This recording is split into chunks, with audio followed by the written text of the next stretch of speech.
From Eyewitness News, this is Newsmakers. Welcome to Newsmakers. I'm Tim White. We are just days away from the Massachusetts primary, and later on in the show, a political roundtable on the hotly contested Markey Kennedy Senate race. But first, we want to spotlight another key contest, and that's the Democratic primary in the 4th Congressional District, which Joe Kennedy currently represents. Now, 7 Democrats are vying for the nomination to succeed Kennedy. Earlier this month, Ted Nesi moderated a 2-hour debate featuring all the candidates, hosted by Stonehill College. And today, we're going to show you a portion of that so you can meet the candidates. Now, the candidates who joined Ted for the first half of the debate were Brookline attorney Ben Siegel, City Year co-founder Alan Casey, and epidemiologist Dr. Natalia Linos. Now, you will see a 4th candidate on your screen, tech entrepreneur Chris Zanitos, but he dropped out this week and endorsed a rival candidate, Jesse Mermel. Here is my colleague, Ted Nesi. I hear from voters often who say this race is hard for them to follow, with 8 candidates running and so much else going on in the country, and quite a bit of agreement across the candidates on some issues. Some people say they like multiple of you, but they do have to choose one of you on primary day coming up. So I'm going to put the first question to Mr. Siegel. What is the biggest difference between you and all the other 7 members of this primary field that is the unique reason voters should pick you in the primary? First of all, thank you, Ted, for moderating tonight, and thank you, Stonehill College, for hosting tonight's debate. I think the biggest difference is perspectives and approach. My approach is we, the 4th. All of us are in this together, that we're so much stronger when we are united than when we are divided. It's why I'm the only candidate who has visited all 34 cities and towns. It's why I'm the only candidate who has participated in over 20 different marches and rallies and protests in over 15 different cities and towns. From perspectives, I grew up in a blue-collar, middle-class family in a suburb of Boston, the only candidate to do that. I worked in the for-profit, nonprofit, and government, and I would be the first Latino ever elected to Congress from Massachusetts. That is a differentiating maker. Thank you, Mr. Siegel. Mr. Casey, same question to you. A lot of candidates, voters trying hard to make up their minds. Many of them like multiple of you. Why should they cast their ballot for Alan Casey? Now, we're living in an unprecedented historical moment, Ted. We have 3 major crises all converging: the coronavirus health crisis, the resulting economic crisis, and the racial justice crisis sparked by the brutal killing of George Floyd. This is bringing us to what I call a New Deal moment led by movement politics. I understand that no one person, not even one congressperson, can do this alone. It's going to take all of us building a movement. That's been the story of my life. My friends and I started City Year. We invented it over 30 years ago. We knew we had to build a model and a movement, and that's what we did, to pass 3 major pieces of federal legislation, a movement that beat Tom DeLay when he tried to kill the AmeriCorps program and stopped Mitch McConnell when he opposed its expansion under President Obama. What I bring to this approach is the experience of how to tap this energy in the streets, use it to break open the doors of Congress, get the special interests out, and finally restore government of, by, and for the people. I'm the only candidate that's actually done that already, and I know I can do it again. Dr. Linos, again, 8 candidates, a lot of different people for people to learn about. What's your unique case? What do you uniquely bring for voters in the 4th District? Ted, that's an easy answer, because we're in the midst of a global pandemic, and I'm the only person with a public health degree. I'm a public health leader, an epidemiologist, and that is what our country needs right now. With 170,000 Americans having lost their lives, more than 5 million infected, and no plan at the federal level, we need people who have the skills and the background to put a plan into action. I'm also a mom of 3 young kids. I lead a center on health and human rights. And it's important for voters to know that I'm not an epidemiologist that has been in a lab for 15 years. I have been a leader at the United Nations, leading work on climate change and health. I have been at the New York City Health Department as science advisor during another big pandemic, Ebola. And I know what it takes to communicate well. You know, risk communication is critical right now. What it takes to plan, to ensure that we get out of this mess safely and reopen our schools and reopen our economy. But fundamentally, I am the only candidate for the moment as the only epidemiologist and the only one with significant global experience. Now, you just heard from 3 of the Democrats vying for the nomination to replace Joe Kennedy in Massachusetts' 4th Congressional District, which includes much of Bristol County. Now, another excerpt from their recent virtual debate moderated by Ted Nesi. This time, you'll hear from Newton City Councilor Becky Grossman, former Federal Reserve regulator Ehsan Leckie, former Brookline Select Board member Jesse Mermel, and Newton City Councilor Jake Auchincloss. I do want to begin with the same question I posed to your 4 competitors in the first hour. Voters are overwhelmed, I would say, many of them, by the number of choices they have in this 4th district race with 8 Democrats, I'd say all of you running hard for this seat. And I'm going to give the first question here, as the drawing showed, to Ms. Grossman. What is the biggest difference between you and all the other 7 Democrats who are trying to win the votes of 4th district voters, and is the reason they should vote for you? Ted, I'm running for Congress with the fierce urgency of a mom fed up by what's going on in this country and determined to make change. As the mom to 2 little kids, my daughter Madeline, who is 9, and my son Jack, who's 6, I wake up every day thinking about what's going to protect the interests of working families and the long-term best interests for our kids and the generations to come. In my son Jack's first days of kindergarten, I had to struggle to find the words to explain to him what it would mean to find a quiet place to hide in his classroom or run in a zigzag pattern if a shooter were to show up there. That is not a conversation that any parent should ever have to have with their child. And I think that if we had more than 25 out of 435 members of Congress who are moms of school-aged children, we could change the conversation in Washington completely. All right, thank you. Ms. Leckie, I'll go to you with the same question. There are 8 candidates. Voters are struggling to keep track of all of you. What is the biggest difference between you and the other 7 in the primary field that voters should know? Ms. Leckie, I think you're on mute. I should say to the people at home, we are not controlling the muting. We're letting the candidates control that. So I'll give you the question again. Ms. Leckie, what is the biggest difference between you and the other 7 candidates running for voters to know? Well, our district deserves a representative that comes both with the lived experiences and the professional experiences to fight for the most vulnerable in our communities. As somebody who, went through the struggle of poverty in the richest country in the world, and as somebody who believes that every bit of success we build for ourselves is a success that we use for the betterment of society, of the betterment of the most vulnerable, I am committing to abolishing poverty in our country. And as a Wall Street regulator who fought the biggest banks on Wall Street to make sure that we have an economy that does not take advantage of the sick and of the most vulnerable, I'm committed to leading this fight. And I'm the only one who has 0 special interest, corporate PAC and lobbyist money on this campaign. So I will serve the people at 100%. Ms. Mermel, same question. 8 candidates, a lot for voters to sift through. What do you uniquely bring to this race that the other 7 don't? Well, Ted, thanks to you and to Stonehill for having us tonight. I would say 3 things. 1, I'm the proven progressive. 2, I've got the track record and the coalition to back it up. And 3, I'm not trying to buy this seat. I've spent the past 20 years working for the people of this district and the people of Massachusetts to make progressive change, to stand up for working families. As the head of external affairs at Planned Parenthood, working side by side with Governor Patrick as a senior member of his team, on the ground as a select board member in Brookline, where I focused on tackling climate change, or the work I've been doing the past 5 years leading the state's progressive business organization. I have the results fighting for paid family and medical leave, for reproductive health care and a healthcare system that works for everyone, fighting for working families every day. And that's why you're seeing the progressive community rally behind my campaign like no one else in this race.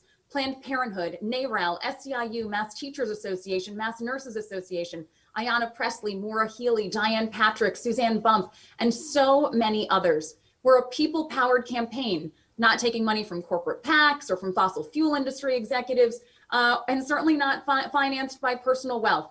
I've released 6 years of my tax returns because I'm beholden to only the voters of the 4th Congressional District. All right, Ms. Mermel, I'm confident this makes me stand out, and I'm glad to be with you tonight. Thank you. I want to bring in Mr. Auchincloss now. Mr. Auchincloss, 8 Democrats, some voters don't know if there are many differences. What is the biggest difference about you from the other 7 candidates?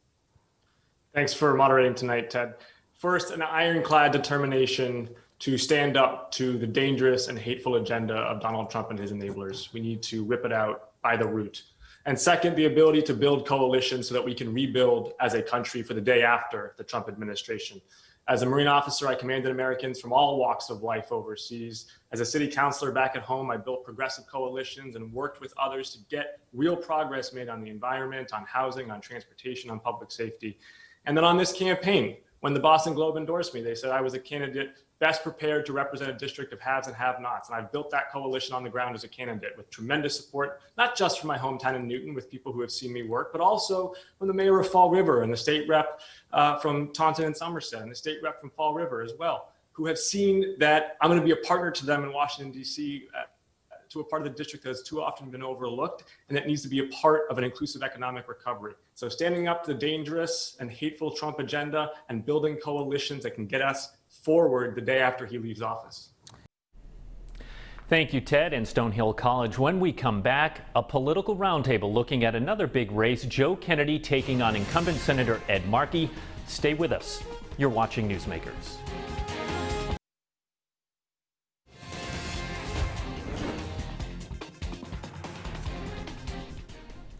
Welcome back to Newsmakers. I'm Tim White. Tuesday is the Massachusetts primary, and for the second half of the program, a political roundtable on what you need to know, especially in the hotly contested Markey-Kennedy matchup.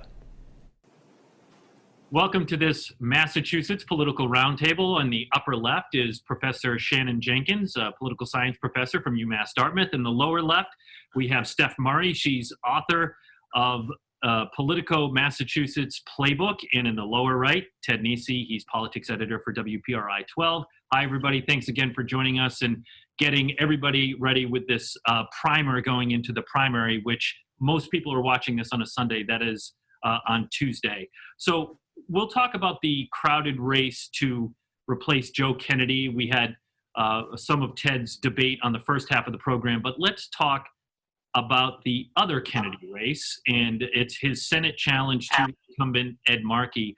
Steph, we'll start with you. It seems to me the Kennedy campaign has decided to remind people his last name is Kennedy. On my way into work today, I heard Ted Kennedy's widow, Vicki Kennedy, on WGBH, and Ethel Kennedy has been in some videos. They seem to be leaning into the Kennedy name at the last minute.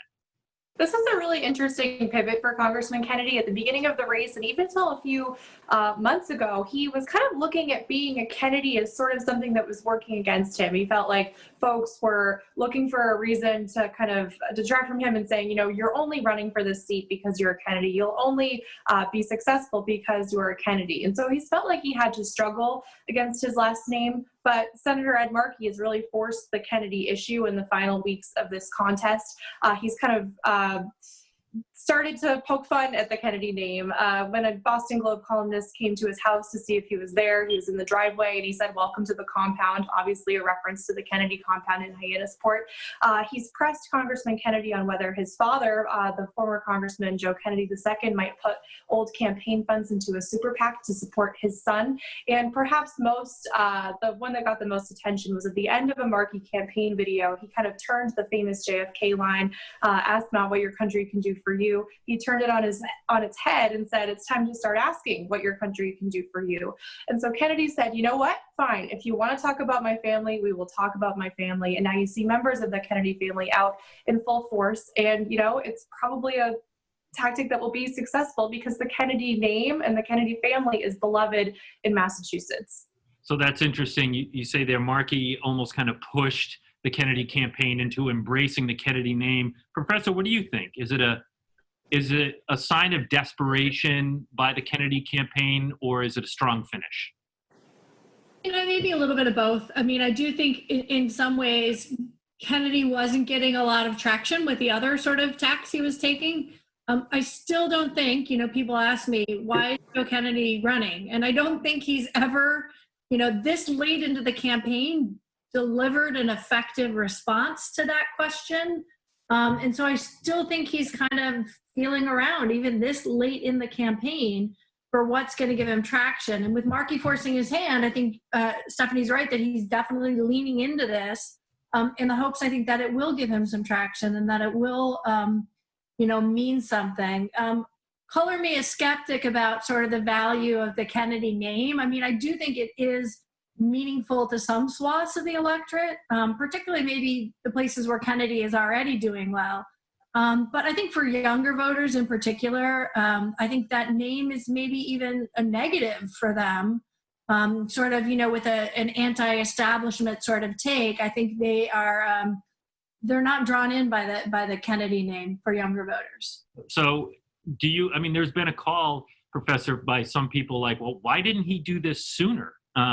It sounds like you don't necessarily agree with that. I think Stephanie's 100% right that he saw it as a double-edged sword, right? That if you're running on the Kennedy legacy, then that's all you've got. But I do think coming into the home stretch, right, and the momentum definitely seems to be on Markey's side right now, that Kennedy is really trying to figure out how to stop that momentum. And this is, I think, where he's come to rest his, his everything on his campaign is on that name. Ted, let's pivot to you here. You have covered Joe Kennedy as congressman for the 4th District in Massachusetts for years, but you're also in contact with the upper echelon of the Markey campaign. What is the sense you get from them on how they're feeling about this? Because, I think the last time we all met, didn't somebody use the word underdog for Markey? How are they feeling? Well, sometimes underdogs win, right? That's what makes political campaigns exciting. I think I agree with what Steph and Shannon said. I think the Markey campaign, some people are skeptics about momentum, but if it's a thing, it's with the Markey campaign clearly right now. I think the Kennedy folks fundamentally, their strategic thinking about where voters would wind up thinking about Ed Markey was wrong. And a little part of me can't blame them, because I think all of us, Steph and I have talked about it, this reinvention of Ed Markey, who's been in Congress since before I was born, as a leftist AOC type of candidate. he voted for the Iraq War, when Ted Kennedy did. So it's quite an impressive reinvention. And I had a friend say to me, she was like, yeah, all my someone my age said, well, yeah, a bunch of my friends, we hadn't really heard of Ed Markey till Joe Kennedy started running against him. Then we Googled him and we really liked him. And that is not what the Kennedy people expected, right? They were, the buzz in Massachusetts politics, it's no secret, has always been Ed Markey doesn't spend a lot of time in Massachusetts. He has the nice house in Maryland. And, some of the mayors, especially down our way in the Southeast, complain they don't get, the kind of TLC they got from Ted Kennedy. But you know what? Voters Googled the guy. They didn't see that. They saw AOC. They saw the Green New Deal. And especially this year, that's big in a Democratic primary. So I think particularly when paired with the fact that Joe Kennedy has struggled even to enunciate their case against Ed Markey to the extent they had one, it's really been tough for him. But you have to give the Markey campaign, Ed Markey himself and John Walsh, his chief strategist, a lot of credit for this. And they're also just riding, I think, a movement in the Democratic Party. Stephanie Murray of Politico Massachusetts. So, Ted's analysis there, I don't have the polls in front of me, but, Markey's doing pretty well in the polls. Why is that? Why did his numbers suddenly start to increase? So, to echo what Ted said, to get back in a time machine to last summer, Ed Markey already had 2 lesser known primary challengers, because even candidates without, the support of a lot of the institutional strength, a member of the House, they thought that they would have a path against Ed Markey because he had a relatively low name ID. He's kind of been in the shadow of other well-known Massachusetts figures, John Kerry, Elizabeth Warren, Ted Kennedy, the late Ted Kennedy, and his favorability was relatively low. But he was able to kind of take that, which I think many saw as his biggest weakness, and turn it into his biggest strength. Voters under the age of 30 last year, 70% of them did not know who he was or have an opinion of him. And now, fast forward to August of 2020, he's leading voters under 30 by 70% over Joe Kennedy. And that's where you see, 3 polls came out yesterday that all showed Markey with a lead outside of the margin of error. And so that's been really the secret weapon for him to redefine himself to younger voters. And I think, going back to talking about the Kennedy name, I think Markey was sort of able to define the Kennedy name as not such a great thing before Kennedy could remind everyone that it is a good thing. Since Ed Markey started leaning into that conversation first, he was able to kind of set the tone when it came to the Kennedy family. I do also want to make one point. I think, give credit to the Markey campaign, but I think the reason why Markey has been able to define himself so well among young voters is because he has the bona fides on the environment. And that's the issue that young voters care about. When we're talking about the polling and how difficult it is to predict turnout, a lot of it is there's some concern from election officials that there might not be enough people to work the polls for people to actually go who don't do the mail ballot to go and actually cast a vote. How are you worried about this election, or should I be asking how worried are you about this election? You know, I think turnout in primaries is generally speaking pretty low. You know, I went back in preparation for this, and in 2016, it was like just under 9%. In 2018, it was higher, it was about 22% in the primary. You're not going to see, and plus a lot of people are mail-in voting, so I don't think there's going to be a huge problem with lines and volumes of people. I think in November, that will be a bigger issue. Step, just sticking with turnout, but zooming more in on the 4th congressional race, which is where I want to turn the conversation to, and that is, of course, the race to replace Joe Kennedy in Congress. Do you think there's going to be a large turnout in the 4th because of, you know, just the number of candidates and the attention that race has gotten? And more importantly, as a reporter, when are we going to know who won the thing? I was, I have to tell you, I was thinking about taking a week off in September after, the whole primary crunch, but looking at this race and thinking about the possibility that the ballots may not be counted as quickly as we're used to, I thought, you know what, I think I better stick around. It's hard to know what the turnout is going to be, particularly because what we've talked about, mail-in voting is something the state's never done before. We know that turnout is it's on track to be relatively high. The Secretary of State in Massachusetts says that over 1 million people have requested mail-in ballots, but there's no way to know right now how many people are going to get those ballots that they requested back in time and then put them back in the mail and have them reach city and town clerks in time for 8 o'clock on September 1st. When they're due. And then once you compound that on top of a crowded congressional race, what are we at? 7 candidates now. I think a couple have dropped out this week.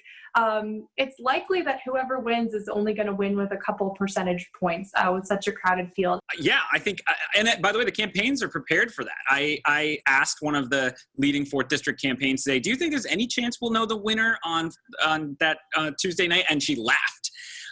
So their operating assumption is this is not going to be a landslide for somebody. It's going to be tight. There's going to be ballots outstanding. You might even have, I'm wondering even about visibility. Are we going to know for sure which towns have incorporated the mail ballots? Because one thing you need to remember is you might see 100% of precincts reporting or something in some places, but I know depending on the systems that are used, that could be without mail ballots, meaning most of the vote. So voters should, as Shannon has talked about before, voters should be ready and sort of, this is not your typical election nights. You have to be prepared for patience on finding out who won. That's not necessarily a sign of chicanery. It might even be a sign that they're trying to figure it out correctly. Final thoughts. We'll go around the Zoom here, and we'll start with you, Ted. Final thoughts on either of the race. We started talking about Markey Kennedy. We shifted to MAO4. I guess another way you could ask it is, what's the number one thing you're going to be watching for Tuesday night? I mean, obviously, if we know Tuesday night that someone won the Senate race, it probably means Ed Markey won, and that's a watershed, I think, in Massachusetts Democratic politics, if that were to happen. And if Joe Kennedy pulls it out, I have to think that means he ran really strong in our region. Ed Markey, he started his bus tour here, but he hasn't been here in a while. So, and then the 4th District, I think that race, whoever wins that, that's going to, there are 2 Republicans in the fall, but we know it's a strongly Democratic seat. With Rhode Island expected to lose a House seat, this region, Rhode Island's going to need to partner with that 4th District congressperson to advocate for southeastern New England if there's only one member of the House from Rhode Island. So I think it matters regionally for our viewers in Rhode Island who might think, well, I can't vote in these. I think it matters. Excellent point. Okay, Professor Jenkins, we'll go to you next. What's on your mind? So I think I agree with Ted that this region of the state is going to matter. It's one of the regions that is not sort of solidified in its political loyalties, and so it swings. By the time this airs, Ted, unfortunately, your news will be old news because my understanding is the Markey campaign is coming down to Fall River in New Bedford on Friday. Oh, there you go. Okay. So it underscores the importance of this region. To not just the Markey Kennedy campaign, but I think all statewide races. It is one of the few sort of purplish regions of the state. And so I think it's going to be critical to both the Markey Kennedy race and many races to come over the next few years. Steph Murray, you get the final word. Oh, man. You know, I would say that the energy in the Democratic Party right now is on generational change and it's on progressive change. Those two things are not the same thing. And I'm wondering if Massachusetts voters will want either. On Super Tuesday, you might remember Joe Biden swept Massachusetts, beating two progressives, Bernie Sanders and Elizabeth Warren. And so I think progressivism and generation are on the ballot. And I'm looking to see if voters want something that they didn't want on Super Tuesday. My thanks to Stephanie Murray, Shannon Jenkins, and Ted Nesi, and thank you for watching. If you missed any of it, it's on WPRI.com or take us with you with our podcast. I'm Tim White. We'll see you next week on Newsmakers.